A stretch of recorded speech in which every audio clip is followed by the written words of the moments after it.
Cool.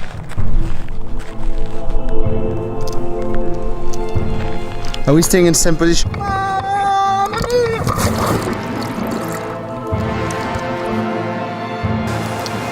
So, we are testing a Unease filter.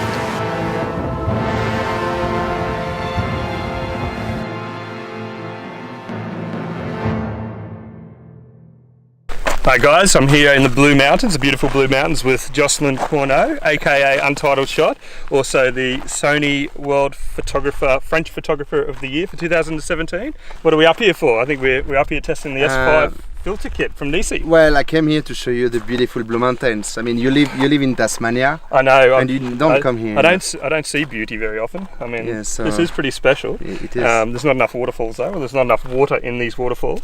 Sad. We need more water actually. Yeah, it's pretty dry. Photoshop might fix that. So we're up here testing the new S5 filter kit from NISI.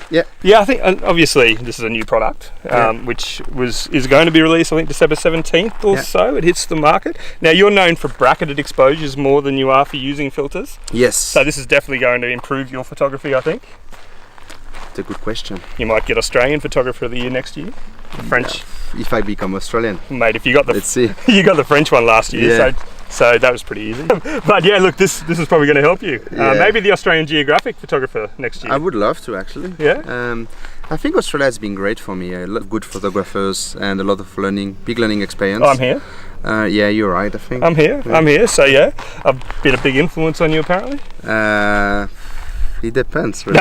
Photo-wise, maybe. Yeah. Maybe, yeah. So let's. No, you're pretty good. I know. Look at us. Look at me. Sure. So let's get back to the filter holder here. Yeah. So what do you think of the build quality? It's pretty good so far. Yeah.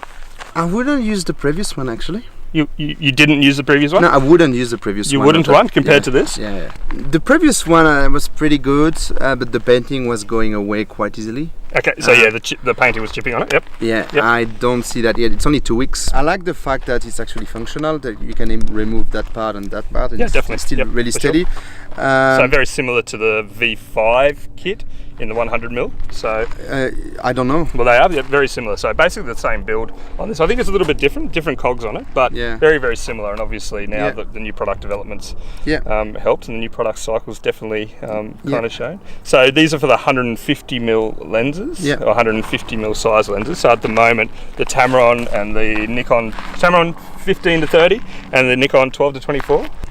Other adapters as well to suit other lenses, but yeah, what do you think? I mean, polarizer is pretty cool. Looks like I like to be able to use a polarizer. I like the fact that we have here an element that can detach from the filter holder, so I can set up myself. I can put my polarizer.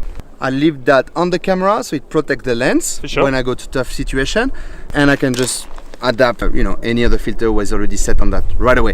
One thing that is pretty nice is that they actually give you a polarizer with the kit. Definitely, and that's something that's a little bit different to some other brands there. So, and obviously the circular polarizer, the 150mm is different to the last system where you had to use the square HD polarizer. So now being able to basically replicate the same as the 100mm and put it directly behind, which is actually quite a big thing. So the current kit holds the polarizer plus 2 filters, dark and ND. Yeah, and they use, use like a pressure. I don't know if it's plastic, but it's much easier also to fit definitely the square filters. And a lot good friction and good tension on it as well. Actually, that reminds me.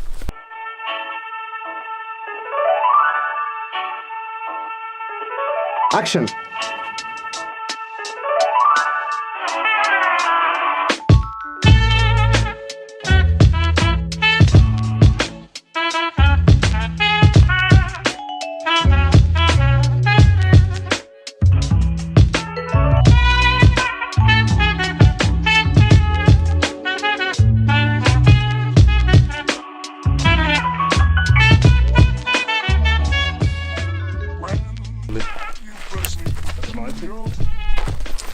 Yeah, we're good. Whoa. So, what do you think about the new holder? Well, I was surprised. They just give you that new filter and that's it. Cool. I like it because you can carry it everywhere. So when you're not using it, you could put beer in there and hold it. Yeah. Keep it nice and cool. Yeah. That'd be good. Wine for you, white wine. I don't know. Yeah. Good Chardonnay for you. I think it's much better than the previous one. The previous one looks a little bit old school, right, and less useful. That one actually, in these small bags, you can carry filter, the polarizer with it, and you can actually, I'll show you. Can you keep that? Oh, thank you. I carry like a 10 stop. I love 10 stops, so that's my most common used one. I can just carry all of that with me and just put it somewhere. Nice. It's more flexible, and on the back as well, I can just put it on a belt or anywhere, right? Stuff like that. Cool. It's pretty good. So fitting it onto the front of your camera here, so let's have a look at how it fits. Sure. Bring your Fuji GFX. So give us a look at how that fits onto the front of the Tamron 50 here. Yeah, so it's pretty easy. Just fit it. Put it on, give it a bit of a twist. Here we go. Nice, on, secure. Yeah. Circular polarizer stays in, doesn't fall out. Yeah, and look, my G. There you go. Yeah, it's pretty good. And it's even big enough for you to look at yourself. Yeah. Have a look. Yeah, hello. What else? What else? What's actually, I mean, you're talking a lot about, that element, right? Yeah, for sure, definitely. What I really like is actually the filter. Yep. Like these 10 here. So have a look, that 10 grad here. I used actually different system before. I used Lee filter. Yep. I used Oya and all of that. I always had a strong casting. I don't have much casting with that. This is WYSIWYG. What you see is what you get, Then you just go home and you just edit your photo, and you don't have to deal much with magentas or too much blue. I think that's one of the biggest things with NISI filters that everybody notices is not having to adjust the temperature so much in post-processing. So it's a lot more natural in terms of the color reproduction from the very beginning. I was exactly the same with Lee as well. Lee is very cold. I've seen some of my past videos. I actually use them as coffee cups now. They make great coffee cups. But for now, so the build quality in NISI filters is one of the biggest things as well, obviously. Yeah, but that's interesting. They were able to pick up that quickly actually into the market. For sure, absolutely. They're great products, and pretty much, I mean, who's not using NISI filters these days?